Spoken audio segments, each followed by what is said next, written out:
Hey everybody, it's Holly from the Urban Homesteader, and I'm here today with my friend Trisha and her chicken, Baby Blue. And today is a big day for both of us, actually. Trisha is going to be handing over the adoption papers to me today.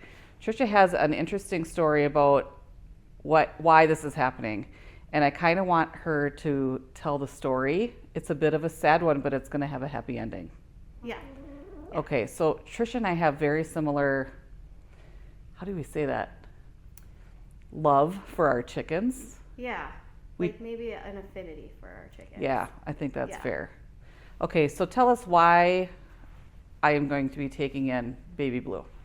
Okay, so I'm going to try to make a long story short. Yeah. But basically, during the summer, our coop went underwater, so we had to prop it up. And by doing that, I don't know. I mean, it's a long story. But we had to prop it up to save the coop for the girls, okay? Because we didn't want it to rot out. How many chickens did you have? 22. You started with 22. Yeah. Well, that was the number you had at the time of. That's the most chickens we've had. Yeah. We had 22 chickens.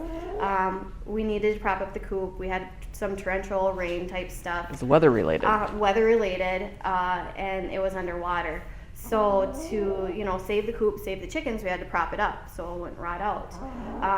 So as the summer goes on, it starts to dry out. We go on a long weekend. We're gone. That's the nice part about chickens. You can leave for the weekend, leave them food, water, have them in their coop and run, and they're fine.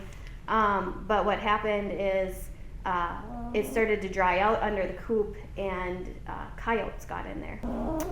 Usually it would be pretty secure, but since it was propped up, the bottom of the coop was propped up, coyotes were able to go in the back door of the coop, of which we don't have like a automatic on it because it was always enclosed by a run. So they had one shot, and the coyotes took it, and within a weekend they had taken all of our chickens except for 3. Except for 3, Baby Blue being one of them. Yep, Baby Blue being one of them, and then I like to call them the OGs, the old girls, 2 originals that we had adopted, also survived that. So yeah, that's our story with that. But like I said, the other 2, Rhea and Athena, they were the original girls, and they were getting old, so they have passed away now. Rhea passed away in like about a month ago, so it's just been Baby Blue and a cat. For about a month. Like Baby Blue has been by herself for about a month. We've talked about that, which is not ideal for a chicken. They're a flock animal. Yeah, they're social creatures. And you were saying how her only other pets that she's hanging out with are a dog, a cat, and your kids. Yeah, and us. And the humans. Especially my son. Like, she's imprinted on my son, and they're buddies, but that's not chicken. And I don't know if she identifies as chicken anymore. She knocks on our door. She tries to get in our car. She was very happy about the car ride today, which is not typical chicken behavior. So unusual. I don't know how this is going to go. So here's the deal. I was very, very honored that Trisha thought of me right away and just asked, would I take Baby Blue in? And of course, without even I didn't hesitate at all. So there's a couple of things though to consider. First I said yes, and then I said, wait, how old is she? And like, what's her story? So I didn't really know anything. And it turns out she's not. She's a young pullet. Basically. Yeah, she is. Is she laying already?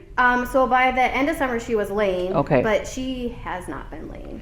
So she's been stressed. Yeah, she's stressed out. She doesn't have her flock or her people. Yeah. She went through a traumatic experience with the coyotes. Yep. She needs to reestablish a community. Yeah. So we're going to make that happen. Yeah, we're so grateful. Well, and I am too. I mean, I am always looking to adopt. I hate purchasing chickens. This is what I want to do. I want to help people out when they need it and help out these chickens that just need a different life. And unfortunately, I feel like she's looking at me. You're so sweet. is. You know, she's in a bad spot in life right now, and she needs to get with her chicken girls. Yeah. So we're going to help her out with that. So I had, you guys know that I've got 2 coops back there, and originally I was going to put her in the green coop, the original coop that I had.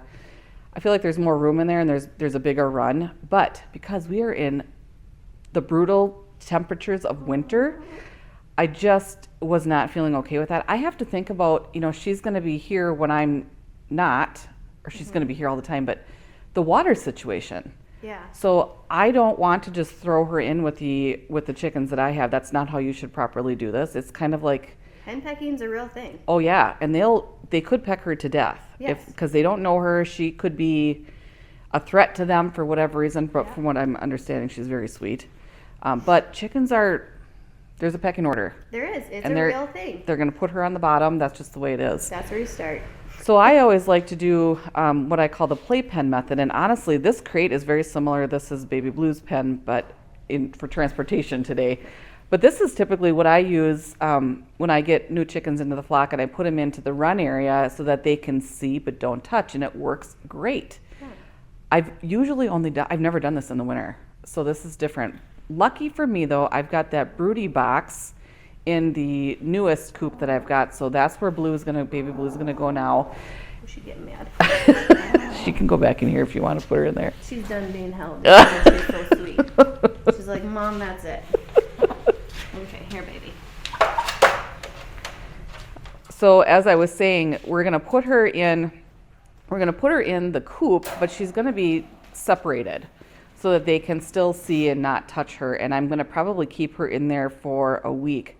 My goal is to take her out at night, because at nighttime they're so docile and kind of clueless. I can put her up on the roosting bar, and she's probably just gonna nap there. Not tonight. Tonight she's gonna stay in the broody box and get to know her surroundings a little bit better. And I have to kind of wait and see what the other chickens do and how they act. So, you know, it's a process, and I'm really hoping that by next weekend, I haven't looked at the weather forecast, but I'm hoping that I can get her out of the broody box and at least in the coop and in the run with the other girls. I'll have to be out there to monitor that, and that's why I want warmer temperatures, so that it's more pleasant for me. But of course, I just want her to get incorporated in, and I want to do it safely, so we're going to do the best that we can with that. You had mentioned that your son Sawyer was kind of her person. Yeah, definitely imprinted on Sawyer. So Sawyer, how old is Sawyer? 11. How's he doing with this? You know, he had a really, really tough time. Yeah.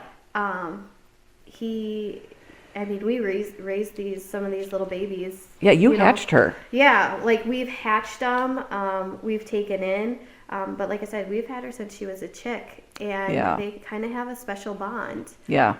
That happens. Like there's a few chickens that just, you really bond with. Yeah, I've got a couple. I get it. Yeah. I really do understand it, and it makes my heart hurt for Sawyer. But it sounds like he is taking this kind of like a champ, or he's kind of come to realize that this isn't the best situation for her being at your house alone. Right. Yeah. We kind of talked about it a little bit last night, and he was a little sad about it. But this morning, after he went and had his baby blue cuddles, and he gave her a special treat, kind of said his goodbyes. He came in the house and I'm like, how you doing, bud? And he's like, Mom, this is what's best for her, though. Yeah. And so he kind of came to peace with it, knowing that, she's going to be in a better place, and she's going to have a community, and there's going to be, she's going to have her friends and opportunities that she can't have with a cat, a dog, and a boy,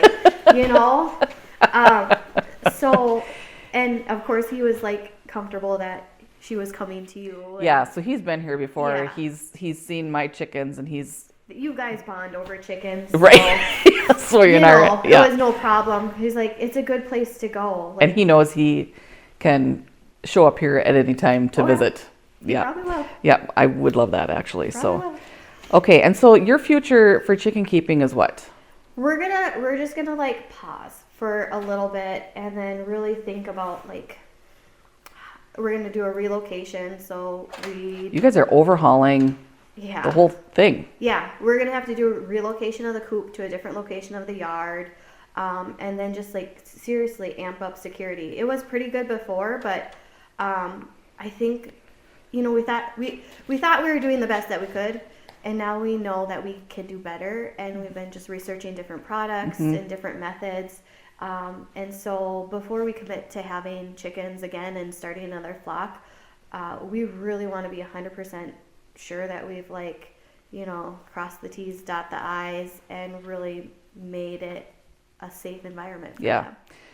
And sometimes it takes a bad situation to make you realize that it happened to us as well. I mean, we also thought we were doing all that we could, and right, you guys know we've got bear issues, and we've had a fox come through, and that is part of backyard chicken keeping in northern Minnesota. It's just part of it, and we are doing what we can, realizing that it's not always going to be perfect, and bad things can happen, but we're going to do the best that we can. Right. And I think we share in the sentiment that, like, we just want to give these chickens the best life. Right. And for our family, that's like allowing them to free range and be chicken, but also having that safety when it's time to go to bed. You know, like, we train them to go into their coop. They go all by themselves. They know that's their safe place. Right. And they're obviously, like, supplemented with, like, grains, and I make them little gourmet treats, maybe. Oh my gosh, I was just talking about that the last video. You guys have to watch when I was talking about treats and enrichment. Both of us are big on chicken enrichment. We are. I don't do the baking of treats. They get scratch and things out of my pantry. Well, we do that too. I'm not baking them anything. Sorry, Baby Blue, you're not going to be getting anything like that. But, you know, like, that was part of training them too. I get it. Offering those treats. And, you know, I paired it with my voice, so then they would know. And then now they follow me all around, you know. But yeah, there's a lot of different aspects to having chickens, and it makes it, I don't know, enjoyable. Completely enjoyable. Talk about a stress reliever, right? Right. Just go out and be with your chickens. Oh my gosh, I couldn't. Make them a playground. I couldn't agree with you more. Right? It's a thing. I love it. I love it. And Sawyer has learned so much too of, like, how to take care of animals, and like, these animals are relying on him. You know, like, the responsibility, and then he would sell the eggs for his education fund, and that's cute. It's adorable. So there's just and you learn about life, right? So obviously we want to keep our chickens around as long as possible, and we want them to have the best life. But the reality is like, in life, sometimes crappy things happen. Yeah. Like, it's part of life, and learning how to deal with those things and the disappointment or the loss, that's a part of life, and those are skills that everyone needs. I couldn't agree more. So unfortunately, yeah, right. I mean, it is an unfortunate situation for you guys. You guys lost your entire flock, pretty much. And as sad as that is, I am very, very grateful and humbled to be the one to help you with Baby Blue. And I am excited to have her. I do not have this breed of chicken. Most of mine are backyard randos. Yeah. Although, I mean, I have Black Copper Morans, I got Orpingtons. There's a few mix. Yeah. But I don't have a barred rack, so this is pretty great. These guys lay a brown egg. I believe so. Yeah, because that's all we got, brown eggs. So that's fine. I have the majority of my eggs are brown, but I don't care. It's not about the color of egg. Okay, so now what the plan is, we're going to bring her out into the coop, and we're going to just put her in that broody box. Trisha's going to have her final goodbyes. I feel like she's dying. She's not dying. She's not. Just moving. Actually, this is a silver lining, right? Yeah, I think so too. Like, I mean, you just got to... This is the best situation for her, honestly. This is the best outcome that she could have, really. So I have already put her feed in. I have my smallest little feeder and my smallest drinker. I'm going to have to keep an eye on the water, not because that's not on a heated base. This is just a temporary thing. However, I have been running a heat lamp in there because it's stupidly cold outside, and I can't give these chickens that terrible frozen life that is out there for them. If I have the ability, I've always said this, to give them a little bit of a warmer temperature, I'm going to do that. Struggle's real. Oh, it's so real. So anyway, the coop in there has been like now I checked, it was just not quite 50, which is probably a little much. But either way, the water's not going to be freezing, and I'm going to make sure that that doesn't happen, that she can have access to the things that she needs. So Perfect. you ready to take her out there? I am. Okay. We are. It's All right. good. Okay, well, let's get out to the run and the coop, and we'll go from there. All right. Well, here she is. Baby Blue is learning about her new surroundings. She's doing pretty good. There's the other girls that are in here are certainly interested, and they are very chatty. But so far, there's just been some cranking of necks, if you will. Like, they're super interested to see who this is, and they want to know what is going on. And I don't doubt them, because this is all brand new. They're very curious creatures. So I think Baby Blue is going to be just fine. She has already started eating. You can see in the background over here behind her, I've got her feed there. She's already found that. She's been drinking already as well, so she's going to be just fine. And like I said, tonight she's going to stay in the brooder box here. My goodness, these chickens are noisy. She's going to stay in the brooder box tonight. Maybe tomorrow night I'll put her up on the roosting bar for the overnight sleeping. I don't know. We'll see. It's just a matter of time and understanding what the reactions are going to be of these other girls in here. So it takes time, and that's okay. We've got it. So it'll be just fine.